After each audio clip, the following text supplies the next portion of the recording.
Fala galera, tudo bem? Meu nome é Danilo. Estamos iniciando mais uma aula no canal do projeto Dupla Ligação e o assunto de hoje é interações intermoleculares. Beleza, a gente já aprendeu sobre átomos, aprendeu sobre tabela periódica, sobre ligações químicas, né? E agora a gente vai aprender como as moléculas elas interagem. Apesar de a gente ter visto os tipos de ligações químicas, dentro das ligações covalentes, a gente observa dois tipos de ligações, que são basicamente as ligações polares e as ligações apolares. Ou seja, quando a gente falava que na ligação covalente os dois átomos da ligação compartilhavam o par de elétrons de forma igual, a gente falava de forma didática, para vocês entenderem que era realmente um compartilhamento. Os dois, o par de elétrons ia pertencer tanto a um átomo quanto ao outro. Mas o que acontece na verdade é que um átomo acaba atraindo mais para perto de si esse par de elétrons do que do outro, isso é natural. E o nome dessa propriedade é chamado de eletronegatividade. Então é a capacidade que o átomo tem de atrair para perto de si o par de elétrons, tá? Então, na tabela periódica a gente tem que a eletronegatividade ela cresce nesse sentido, da esquerda para a direita, tá? E de baixo para cima, onde o flúor ele é o elemento mais eletronegativo da tabela, e essa tabelinha aqui e essas relações de eletronegatividade vão nos ajudar muito a identificar as moléculas polares e as apolares, de acordo com outros fatores também. Beleza? Então, essa medida aqui, na verdade, a eletronegatividade ela não é fácil de ser medida. Então, o que é que eles fizeram? Foi construído uma relação de eletronegatividade tendo como função ou tendo como referência o flúor, que é o elemento mais eletronegativo. Então, todos esses números aqui são relacionados ao flúor, que é o ponto máximo, vamos dizer assim, tá? Então, só para entender um pouquinho de polaridade das ligações. Então é mais ou menos como a gente tem nesse exemplo da pilha. Obviamente que aqui é um exemplo bem exagerado, só para vocês entenderem mesmo. As ligações vão ter polos, ou seja, se o par de elétrons está mais atraído de um lado da ligação, ou seja, mais próximo de um dos átomos, o outro lado vai estar com deficiência de elétrons. Então vai ocorrer esse tipo de caráter, ou seja, vamos supor que aqui tem um átomo, aqui tem outro. Então aqui vai ter um caráter negativo, que os elétrons estão mais perto dele, e aqui um caráter positivo, porque tem falta de elétrons aqui perto desse outro átomo. Beleza? Então vamos mergulhar mais a fundo aqui na ligação apolar. Então a ligação apolar ela é formada por átomos iguais, ou seja, átomos de mesma eletronegatividade. Então como a gente pode ver aqui, por exemplo, o gás hidrogênio e o gás cloro. Se eu tenho dois átomos iguais, eles obviamente vão atrair o par de elétrons de forma igual. Então não tem polaridade, ou seja, um não atrai mais do que o outro, então não tem como surgir uma carga, uma densidade eletrônica maior de um lado ou do outro, tá? Então essa é a característica da ligação polar, da apolar, desculpa.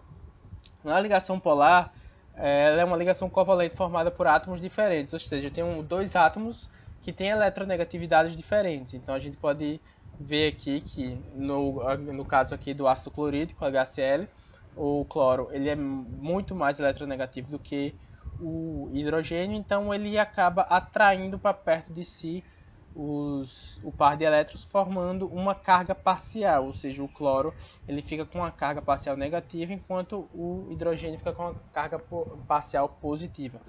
Nas ligações polares a gente tem separações de carga, tá? Então a gente percebe muito bem aqui o cloro tendo quase que uma carga negativa e o hidrogênio quase que uma carga positiva. Lembrando que eles vão sempre estar compartilhando esse par, mas aqui é só a posição onde o par de elétrons geralmente fica, que é aqui mais próximo do átomo mais eletronegativo. E aqui em cima só uma observação de que a ligação apolar ela a gente não observa separação de carga. Então isso aqui não ocorre nas moléculas apolares. Então a gente geralmente representa de forma formal através do vetor momento dipolar. Isso que a gente vai observar e vai meio que induzir através dessas propriedades de eletronegatividade e geometria que a gente vai ver mais para frente, se a ligação é polar ou não. Então, como a gente pode ver, o gás cloro aqui, a gente tem um momento dipolar igual a zero, porque eles são iguais, então tem a mesma eletronegatividade. Quando a gente vê aqui, ó, nessa molécula de BrCl, a gente vê que o cloro ele é mais eletronegativo do que o bromo.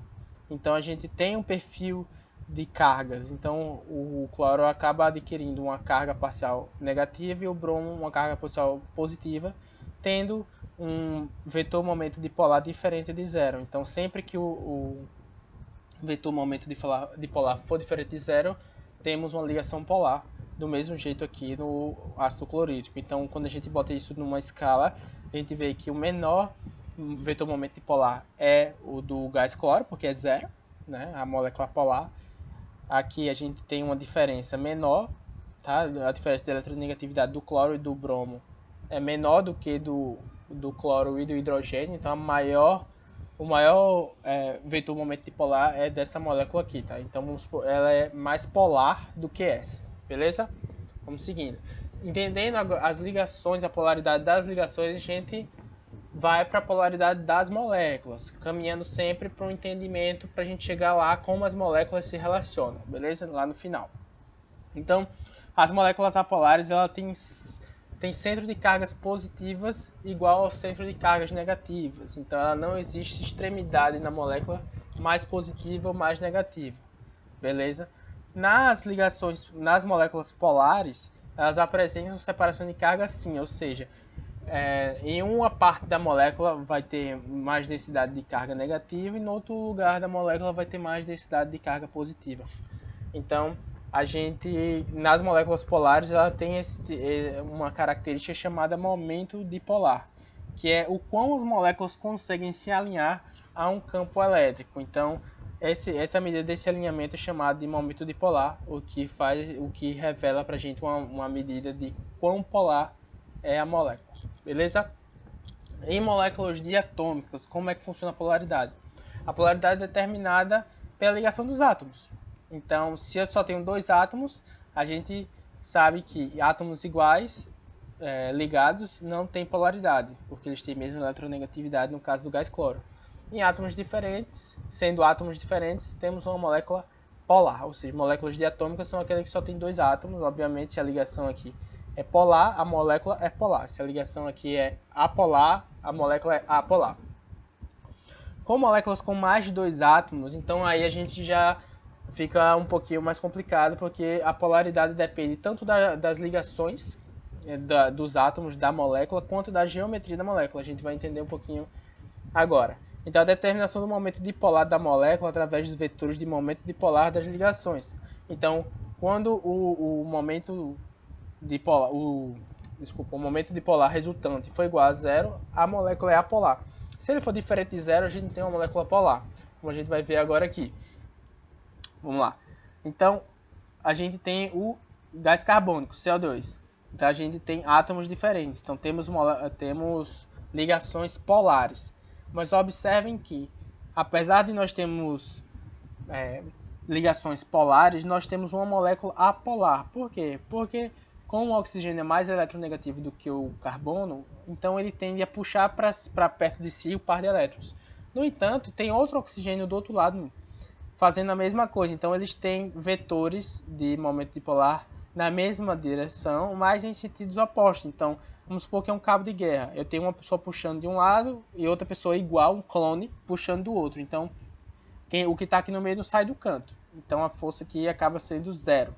Beleza? Um anula o outro e o momento dipolar resultante é zero, pela geometria linear da molécula de CO2. Quando a gente vem para a água, a gente observa um caráter diferente. Nós temos átomos diferentes, tá? Hidrogênio e oxigênio. A gente sabe que o oxigênio tem uma eletronegatividade maior do que a do hidrogênio, então ele tende a atrair mais o par de elétrons. Então a gente representa esse vetor onde a ponta da seta, né, é a direção em que o elétron que o par de elétrons está mais atraído. Então a gente observa que aqui a gente tem duas cargas parciais positivas aqui nos dois hidrogênios e aqui uma carga parcial negativa no oxigênio. Então, quando a gente observa a estrutura da molécula, que é uma molécula de estrutura angular, a gente vê exatamente dois polos na molécula, um polo negativo aqui e um polo positivo aqui. Então, o momento dipolar resultante, ele é diferente de zero, tornando a molécula polar.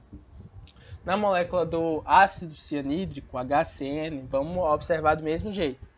A gente tem aqui a ligação hidrogênio-carbono e as ligações carbono-nitrogênio. Então aqui a gente vê que é uma molécula linear, primeiramente, a gente já consegue observar isso. E temos o vetor de momento dipolar sendo na mesma direção e no mesmo sentido. Então a gente observa que os elétrons estão sendo atraídos mais para esse lado da molécula, que é o lado do nitrogênio, porque o nitrogênio é mais eletronegativo do que o carbono. Então a gente consegue novamente observar dois polos bem legais aqui e caracterizar essa molécula como uma molécula polar, onde o seu vetor momento dipolar resultante é diferente de zero.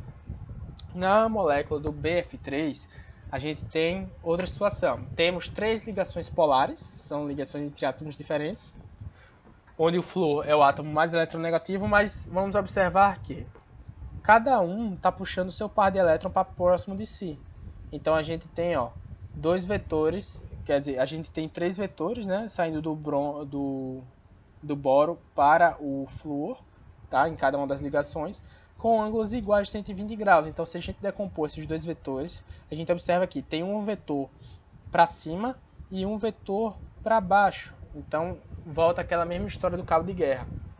Aqui a gente tem uma pessoa puxando para cima e a mesma pessoa puxando para baixo, com forças iguais. Então, a gente vê uma força resultante aqui no centro de zero, tá?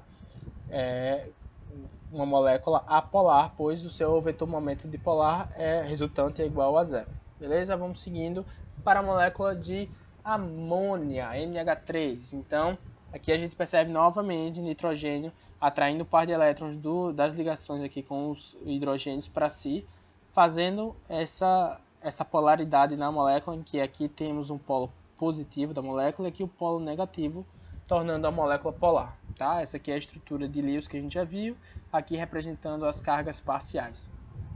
Na molécula do triclorometano, nós temos uma molécula polar. Por quê? Porque a gente tem o hidrogênio aqui, né, ligando com o carbono, então a gente sabe que essa ligação é polarizada para cá, do hidrogênio para o carbono, tá, como a gente representa aqui. Só que cada ligação do carbono com o cloro, nós temos um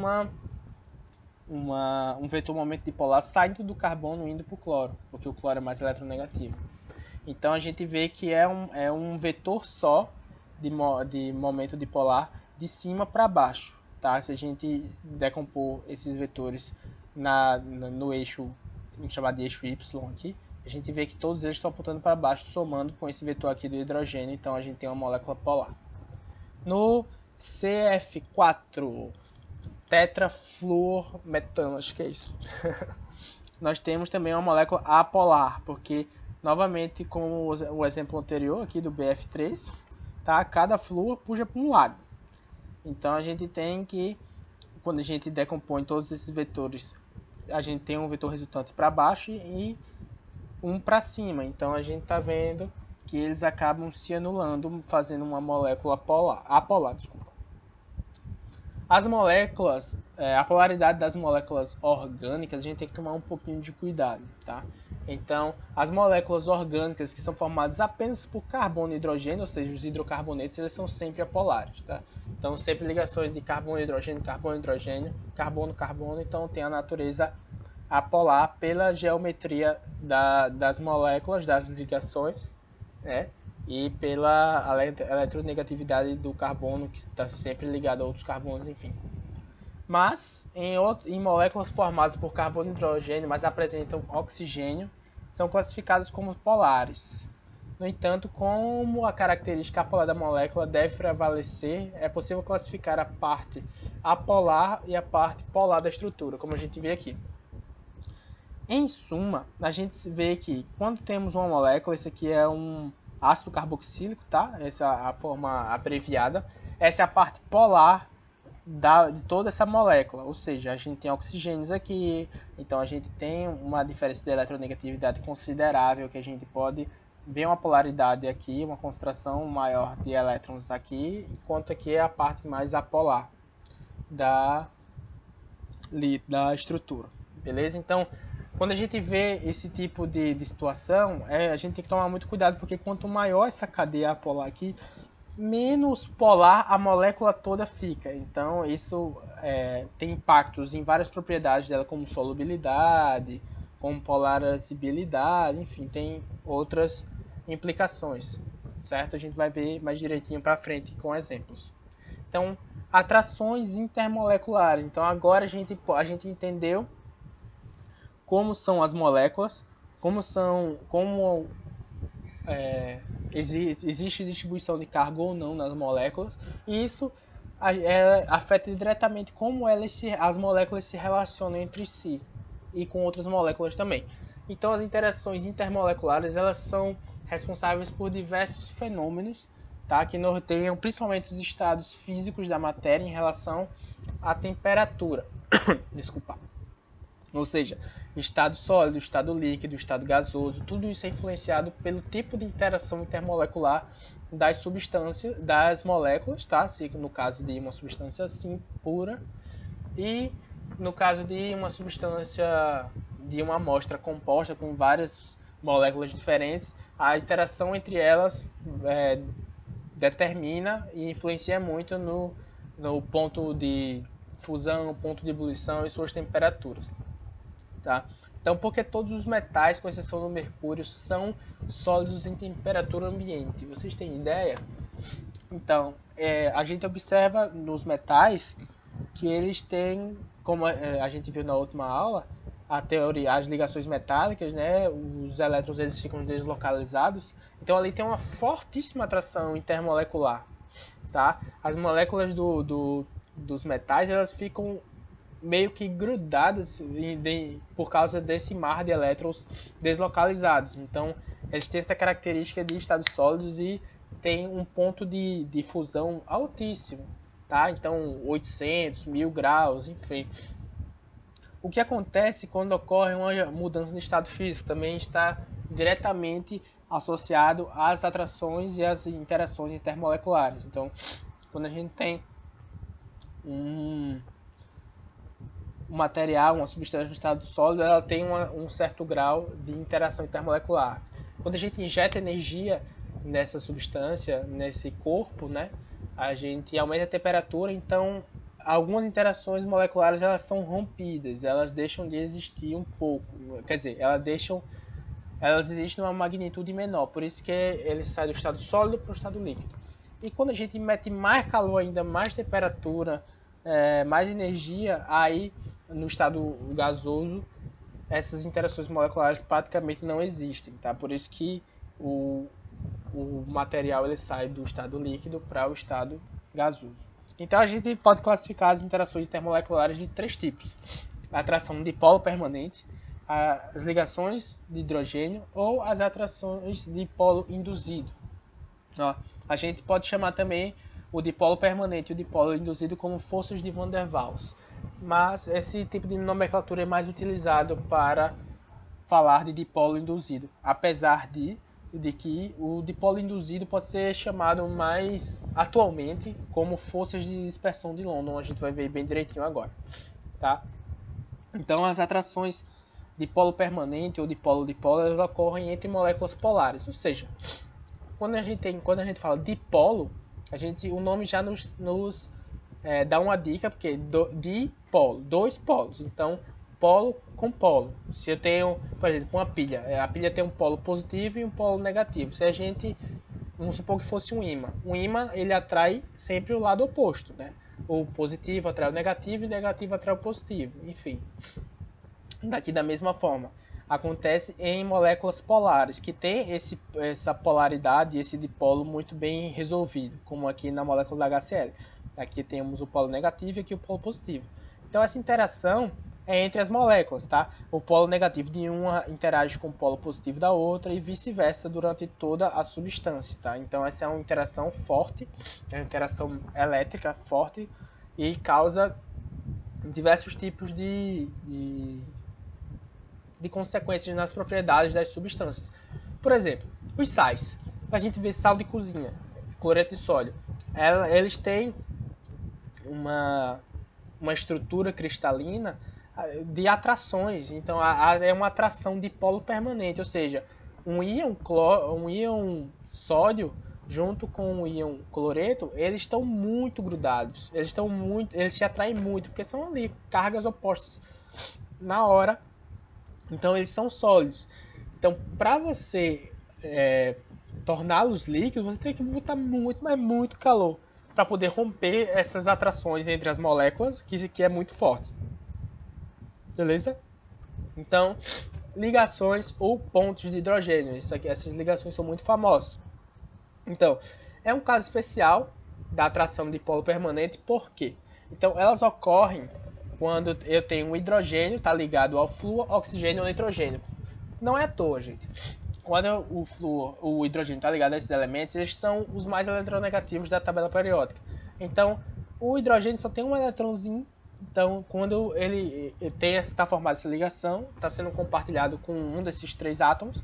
E como eles atraem muito, ele fica muito positivo, ou seja, ela fica com a carga positiva altíssima, o que fica susceptível à ligação com outro par de elétrons de outros elementos, tá? De outros átomos, na verdade. Então, o que acontece? Como esse elétron fica muito positivo, ele atrai o par de elétrons livres dos mesmos flúor, oxigênio e nitrogênio, só que de outra molécula, obviamente. Tá? Então, aqui a gente vê, para exemplificar, a gente tem a água e a amônia. A água aqui, como ele está ligado, o hidrogênio está ligado ao oxigênio, então o par de elétrons está bem juntinho aqui do oxigênio e tornando o hidrogênio bem positivo. Então, como o nitrogênio aqui tem um par de elétron livre, ele acaba sendo atraído por esse hidrogênio que está muito positivo e acaba fazendo essa ligação chamada de ponte de hidrogênio.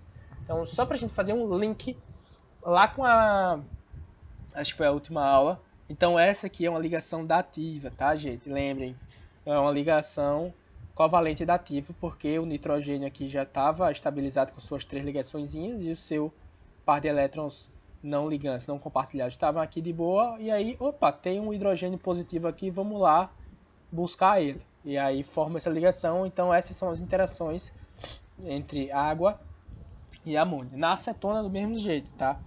Aqui a gente tem os hidrogênios ligados da água, tá? Ligados ao oxigênio, e aí temos esse oxigênio aqui da acetona, tem os 2 pares de elétrons livres aqui, eles se ligam nesses 2 hidrogênios que têm caráter extremamente positivo, tá? Então esse tipo de interação, quando essas 2 moléculas elas estão em contato. No caso análogo aqui também do etanol, da água com oxigênio do etanol, enfim, são da mesma forma. Então as ligações de hidrogênio ela causa um aumento significativo das temperaturas de ebulição e frequentemente de fusão. Por quê? Porque se eu tenho como fazer uma ligação dessa, é uma ligação forte, tá? Então elas acabam, você precisa botar mais energia para sair do sólido para o líquido ou do líquido para o gasoso, tá? Então eu preciso quebrar essa ligação que é muito forte. Então eu tenho que meter muita energia aqui para mudar o estado físico. Então ele também aumenta a solubilidade, quando for possível a formação de ponto de hidrogênio entre soluto e solvente, beleza? Então, por exemplo, quando eu tenho um composto que é polar, ele geralmente, eu vou falar mais na frente sobre solubilidade, ele também, geralmente ele é solúvel em solventes polares, como a água, beleza? Então a ligação de hidrogênio é famosa porque ela está presente principalmente aqui, principalmente não, mas aqui no DNA. A gente vê o que faz com que o DNA tenha aquela característica de fita, dupla hélice, enfim, toda aquela parte de biologia. Então essas ligações fazem a estruturação do DNA do jeito que ele é, beleza? Vamos agora para a atração dipolo induzido. Aqui a gente, dessas 2 primeiras, a gente só viu as atrações intermoleculares de moléculas polares, mas como é que a gente vai fazer com moléculas apolares? Se elas são apolares, como é que vai ter esse tipo de atração se ela não tem separação de carga, se ela não tem os 2 polos positivo e negativo, né? Então, surgem aqui as atrações dipolo induzido, ou chamadas forças de London, de dispersão de Londres, e elas acontecem em moléculas apolares, tá? Então, Uma perguntinha aqui, como os gases hidrogênio, oxigênio e nitrogênio poderiam assumir um estado líquido se elas são apolares? Então, em tese, como é que elas... Quando você coloca algo em estado líquido, as moléculas desse gás, né, desses três gases no caso, elas teriam que ter algum tipo de interação para poder ficar no estado líquido. Senão, elas ficariam sempre no estado gasoso. Tá? Então, como é que ocorre? Na molécula, existem os elétrons podem ficar meio que eles não ficam normalmente distribuídos assim, como de forma homogênea. Então o que ocorre? Quando eu tenho uma molécula perto da outra, ele acaba induzindo a migração desses elétrons. Então, da mesma forma que ele está aqui, ó, concentrado mais elétrons desse lado da molécula e aqui menos, cria esse dipolo induzido, um polo negativo e outro polo positivo. E dessa forma as moléculas interagem, tá vendo? Uma induz esse comportamento na outra. E não pense que isso aqui é permanente. Ah, eu induzi essa molécula a ficar assim, ela vai ficar assim, para sempre. Não. Então isso aqui está sempre mudando, esses polos estão sempre sendo trocados e induzindo isso nas outras moléculas e sucessivamente. Então esse é o tipo de atração das moléculas apolares. Então a atração de polo induzido, ela sofre influência de alguns fatores. O primeiro é o tamanho e a massa da molécula, tá? Quanto maior o tamanho da molécula ou do átomo, no caso dos gases nobres, né? Porque eles também se relacionam, as moléculas dos gases nobres, né? Maior é a força intermolecular, tá? Então a gente tem dois exemplos aqui. Um exemplo, na verdade. Etano e hexano. Então vamos comparar um com o outro. A gente já observa aqui, TE, temperatura de ebulição, ou seja, do líquido para o gasoso. E TF, temperatura de fusão do sólido para o líquido. Então, o que é que a gente observa aqui? A gente observa que o hexano ele tem um ponto de fusão e um ponto de ebulição muito maior do que o etano. Por quê? Porque ele tem uma maior massa, tá vendo? Um tamanho maior do que o etano. O hexano é maior do que o etano, tá? Então, o que é que ocorre? Ele tem mais chance de ter essa interação intermolecular mais forte. Então a molécula ela é maior, ela tem esses polos, ela pode ter esses polos mais bem definidos dessa forma. Quando a gente fala de formato tridimensional da molécula, então quanto mais arredondado, menos pontos de contato ele vai ter com moléculas vizinhas. Diminui então a força de atração entre as moléculas. Enquanto moléculas mais longilíneas têm maior intensidade nas forças. Então, como a gente pode ver aqui, o neopentano ele tem esse caráter mais circular, enquanto que o pentano ele é linear. O que é que a gente observa? Que o pentano ele tem mais área para ter contato com outras moléculas, portanto tem mais chance de ter interações mais fortes com outras moléculas, enquanto o neopentano não. Tá? A gente observa aqui na temperatura de ebulição e de fusão que ele tem uma temperatura mais alta de ebulição do que o neopentano. Beleza? E vamos lá, força para falar essa palavra, hein? Polarizabilidade. É uma medida de quanto os elétrons de uma molécula respondem a um campo elétrico. Moléculas com átomos muito eletronegativos representam seus elétrons mais presos.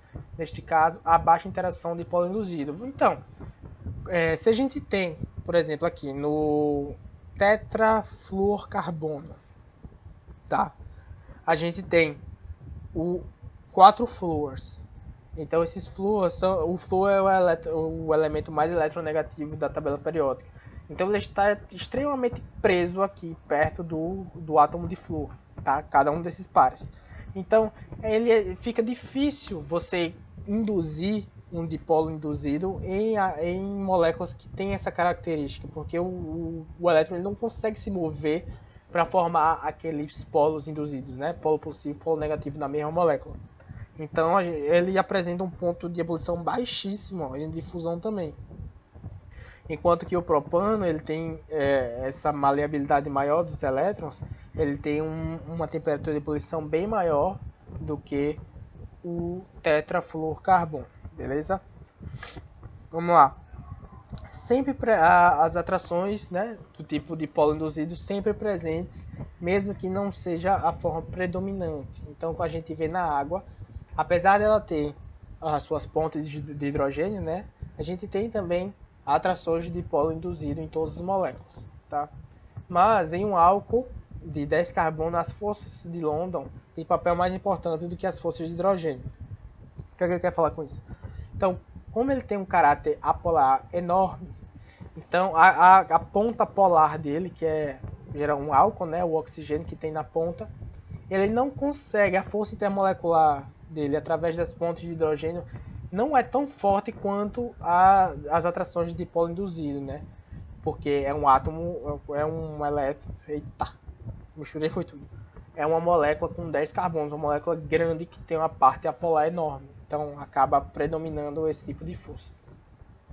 Então a gente consegue ver aqui, ó, direitinho, a gente tem propan 1-ol, tá? Tem um álcool com 3 carbonos e um álcool com 4 carbonos. Então a gente observa que o átomo com 4 carbonos tem a parte apolar maior. Então essa parte apolar ela acaba fazendo sofrendo as atrações de dipolo induzido.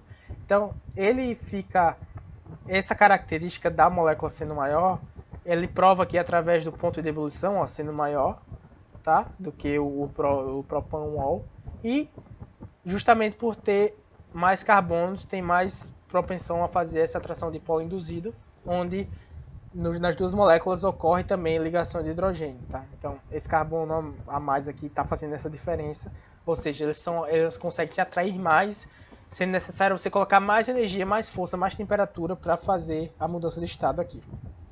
Então um bisuzinho, lógico que isso aqui é um bisu geral, tá? Cada caso é um caso, então é só para vocês terem um norte. A gente tem as interações mais fracas e as mais fortes. A dipolo induzido é a mais fraca, a dipolo permanente é a do meio e a ligação de hidrogênio é a mais forte das ligações intermoleculares.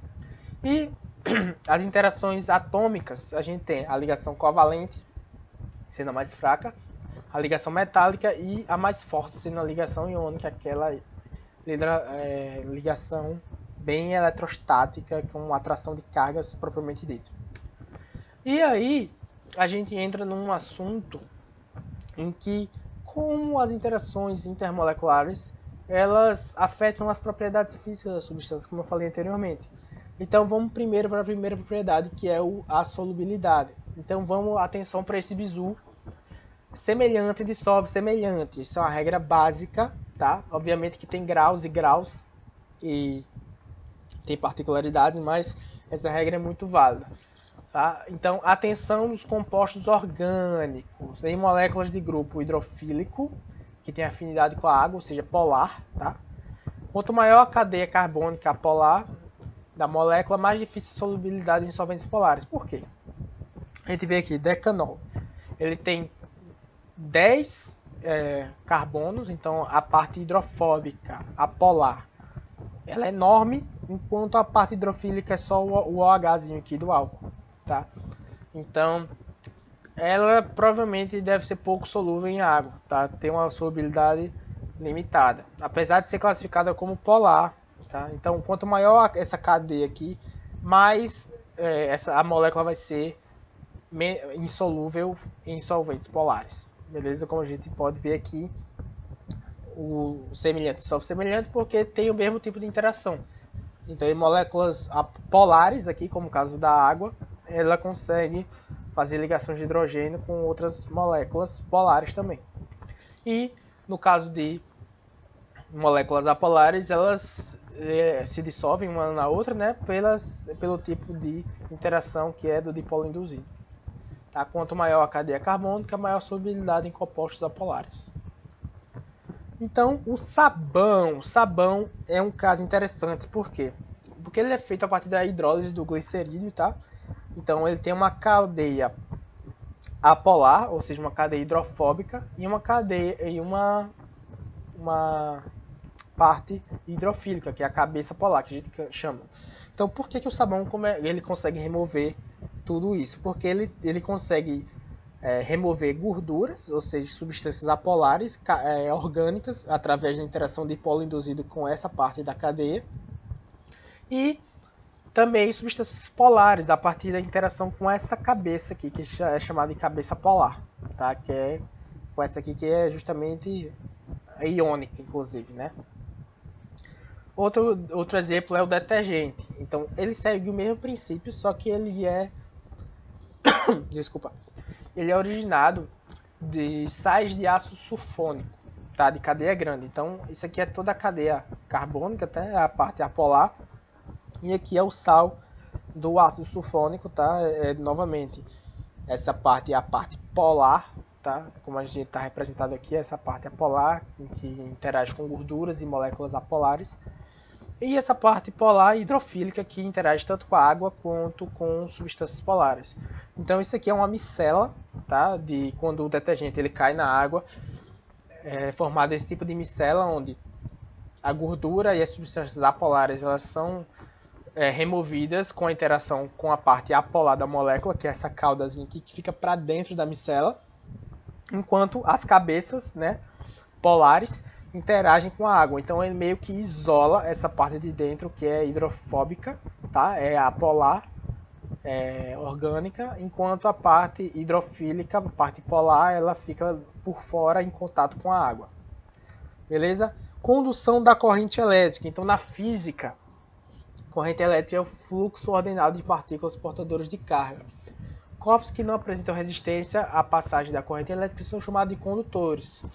Tá? Então, quando ele tem principalmente metais, que são ótimos condutores, ele não apresentam resistência, ou seja, os elétrons, que são as partículas dotadas de carga, eles transportam essa corrente elétrica, esse fluxo de forma tranquila. Substâncias iônicas são capazes de conduzir eletricidade apenas em estado líquido ou dissociados, ou seja, quando ela está em estado sólido, não tem raio que o parta que faça mover, ou seja, o sal lá ele não vai transmitir corrente elétrica, ele não vai conduzir corrente elétrica. No entanto, se você jogar esse salzinho na água, meu amor, é pancada, porque como sais são partículas elétricas, né? São substâncias elétricas, então ele vai conduzir de uma forma muito tranquila. Então aqui está um bizuzinho da condutibilidade elétrica no estado sólido, líquido e gasoso e das substâncias. Então, substância iônica não conduz, porque os íons estão presos no cristal, então nada tira esses íons daí de dentro. Já no líquido, quando eles se estão dissociados, ou seja, a interação quando eles estão em forma de cristal e aí eles caem dentro da água e tem interação com a molécula de água, eles se dissociam, eles se separam, aí passam a interagir com a água. Então eles ficam livres para conduzir a corrente elétrica e da forma aquosa, da mesma forma, né? Substância molecular. Então o sólido não conduz, porque não há íons, não tem como você transportar carga sem ter íons. Em líquido ele não conduz, e em aquoso também não conduz, exceto os ácidos, tá? Os ácidos eles se dissociam. E o NH3 que se ioniza. O metal ele conduz muito em estado sólido, elétrons livres, né, pelo mar de elétron, e também no estado líquido também faz essa condução. Vamos agora para o finalzinho da nossa aula para alguns exercícios de revisão. Primeiro aqui, vamos lá. A molécula apolar que possui ligações polares é. Beleza, aqui a gente tem CH3Cl, clorometano. Essa molécula ela tem ligação polar, que é aqui entre o cloro e o carbono, tá? Na verdade ela tem todas as ligações polares. O carbono e o hidrogênio são também ligações polares, mas ela é polar. A molécula é uma molécula polar, não é apolar. Da mesma forma, aqui o gás cloro são dois átomos iguais, então é uma molécula apolar. Mas observem que a ligação entre os dois cloros é uma ligação apolar.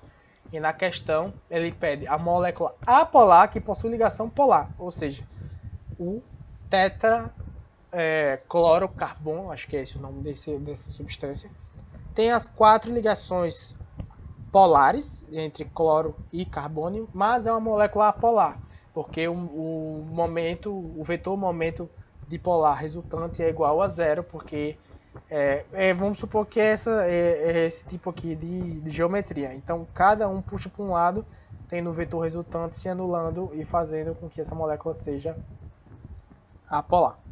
Então deixa eu marcar aqui, cadê? Resposta certa, letra D. Vamos lá. Próxima questão. A capacidade que um átomo tem de atrair elétrons de outro átomo quando os dois formam uma ligação química é denominada de eletronegatividade. Esta é uma das propriedades químicas consideradas no estudo da polaridade das ligações.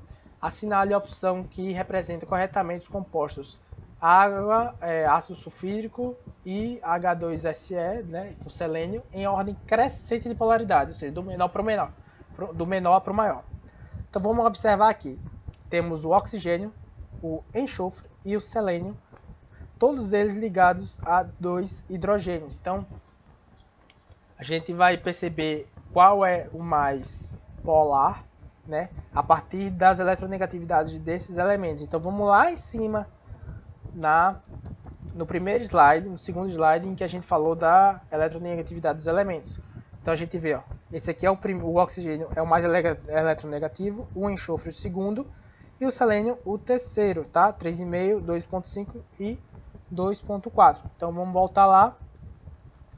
Se o oxigênio é o mais eletronegativo, então ele tem a maior polaridade. Então a gente já, ó, essa ou essa, beleza? Porque o oxigênio, a água aqui é o mais polar.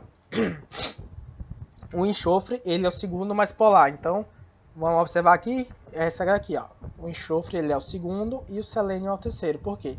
O oxigênio polariza mais a ligação com o hidrogênio, o enxofre em segundo lugar e o selênio em terceiro. Beleza? Então a resposta correta é a letra E. Próxima questão. O conhecimento das estruturas das moléculas é um assunto bastante relevante, já que as formas das moléculas determinam propriedades das substâncias como odor, sabor, coloração e solubilidade. As figuras apresentam estruturas do CO2, H2O, NH3, CH4, H2S, PH3. Quanto à polaridade das moléculas consideradas, desculpa, gente. As moléculas apolares são, então a gente quer saber as apolares. Vamos lá. CO2, apolar. Por quê? A gente tem um momento de polar para cá, né? Porque o oxigênio é mais eletronegativo, e outro para cá. Mas a gente sabe, tá vendo que os dois vetores estão na mesma direção em sentidos opostos, então eles se anulam. Então essa molécula é uma molécula apolar. Água, momento de polar do mesmo jeito, para cima, do hidrogênio para o oxigênio. Então a gente tem uma carga parcial negativa aqui e uma carga parcial positiva aqui. Então temos dois polos, molécula polar. NH3 igual. Para cá, para cá, para cá. Nitrogênio mais eletronegativo do que o hidrogênio, então temos uma carga parcial positiva aqui, enquanto aqui em cima uma carga parcial negativa, molécula polar. CH4, metano, então vamos lá. Uma para cá, todas indo para o carbono, mas observem que quando a gente faz a decomposição dos vetores, a gente vê que esses vetores se anulam. Então essa molécula ela tem um momento de polar resultante igual a zero. Então ela é apolar. Beleza? Eita, que falar cansa. Pior que eu não tenho nem água aqui, mas vamos embora, tá terminando. H2S, ácido sulfídrico. Então vamos lá desenhar também o vetor momento de polar. Tá? Então a gente observa aqui o enxofre mais eletronegativo, então aqui a gente tem uma carga parcial negativa e aqui uma carga parcial positiva. Então temos dois polos, molécula polar, e aqui no pH3 a gente tem da mesma forma os vetores momentos de polar saindo do hidrogênio e indo para o fósforo, e temos uma carga parcial negativa aqui, positiva aqui, então também é uma molécula polar. Então a gente observa aqui, de apolar a gente tem o CO2 e a gente tem o metano. Então vamos lá procurar. Cadê? Aqui. Metano e gás carbônico, beleza? Então, gente, essa foi a nossa aula sobre interações termomoleculares. Espero que tenha ficado claro para vocês. Qualquer dúvida, vocês podem colocar tudo na descrição não, nos comentários, tá? Que a gente vai estar olhando, vai estar tirando dúvida. Fiquem sempre de olho no nosso Instagram, que a gente está sempre postando guia rápido, dicas, enfim. Muito obrigado pela atenção de vocês e até a próxima.